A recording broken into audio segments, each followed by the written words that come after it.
Middle class life be like. So hello guys, ನಾನು ಬಂದಾಯಿತು ಚಟ್ಪಟ್ ಚಿನ್ನಮನೆ ಡಿಂಪಲ್ ಬರ್ಫಿ. ಕಣ್ಮುಚ್ಚಿ ತೆರಳೊಳಗೆ ಬೆಳಗ್ಗೆ ಇರುತ್ತೆ ಅಲ್ಲ.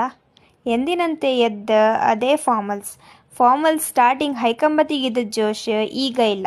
ಫಾರ್ಮಲ್ಸ್ ಎಲ್ಲ ಹೈಕಂಡು ಒಂಚೂರು ಮುಖಕ್ಕೆ ಕ್ರೀಮ್ ಹಚ್ಕಂಬ ಅಂದಳಿ ಹೋಯ್ಕಾಂತಿ. ಅಲ್ಲಿ ಹೋಯ್ಕೊಂಡ್ರೆ ಎಂತ ಕಾಂಬೋದು, ಕಟ್ ಮಾಡಿ ಬೆಚ್ಚಿರಪ್ಪ.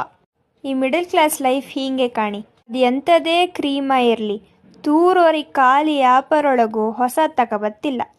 ಅಷ್ಟೋ ಇಷ್ಟೋ ಇದಿತ್ತು ಹಚ್ಕೊಂಡು ಎಲ್ಲ ಬಾಚ್ಕೊಂಡು ರೆಡಿಯಾಗಿ ಹೊರಟೆ. ಮೆಟ್ರೋಗೆ ಹೋಗಿ ಮೆಟ್ರೋಯಿಂದ ಇಳಿದು ನಡ್ಕೊಂಡು ಹೋಗ್ತಿದ್ದೆ. ಅಷ್ಟ್ರಲ್ಲಿ ನನ್ನ ಫ್ರೆಂಡ್ ಫೋನ್ ಮಾಡಿ ಎಂತ ಹೇಳ್ದಳು ಗೊತ್ತಾ? ಹೊಸ ಕಾಂತಾರ ಫಿಲ್ಮ್ ಹೋಗೋಣ ಈಗ. ನಾನು ಫಾರ್ಮಲ್ಸ್ ಬರೀತೀನಿ. ಏನಾಗಲ್ಲ ಬಾಮಚ, ಟಿಕೆಟ್ ಮಾಡಿದ್ದೀನಿ. ಸರಿ ಆಯ್ತು, ಬರ್ತೀನಿ. ಹಾಂ ಸರಿ, ಓಕೆ ಡನ್. ಮೊದಲೇ ಹೇಳಿರೆ ಕಲರ್ ಡ್ರೆಸ್ ಹಂಗೆ ಬರ್ಲಕ್ಕಿತ್ತು ಮಾರೆ. ಈ ಫ್ರೆಂಡ್ಸ್ ಮಾಡು ಸಡನ್ ಪ್ಲ್ಯಾನ್ ಒಳಗೆ ಇಲ್ಲ, ಎಂತ ಮಾಡೋಕ್ಕಿಲ್ಲ ಅದ್ರಂಗೆ ಹೊಯ್ಕಲ್ಲ ಹೊರಟ್ವಿ. GT ಮಾಲಂಗೆ ಟಿಕೆಟ್ ಮಾಡಿದ್ದಾಳೆ. ಅಲ್ಲಿ ಹೊಯ್ಕಾಂಬತ್ತಿಗೆ ಮೂವಿ ಆಲ್ರೆಡಿ ಸ್ಟಾರ್ಟ್ ಆಗಿದ್ದಿತ್ತು. ಪಟ ಹೊಯ್ ಕೂಕೊಂಡು ಮೂವಿ ಶುರು ಮಾಡ್ತು. ಎಂಥ ಮೂವಿ ಮಾರೆ, ಭಯಂಕರ ಮಾಡಿರ್. ನಮ್ಮೂರು ಬದಿ ಮೂವಿ ಕಾಂಬಕ್ಕೆ ಒಂಥರ ಹೆಮ್ಮೆ. ಯಾರ್ಯಾರು ಕಾಂತಾರ ಪಿಕ್ಚರ್ ಇನ್ನೂ ಕಾಣ್ಲಾ, ಬೇಗ ಹೋಯ್ ಕಾಣಿ.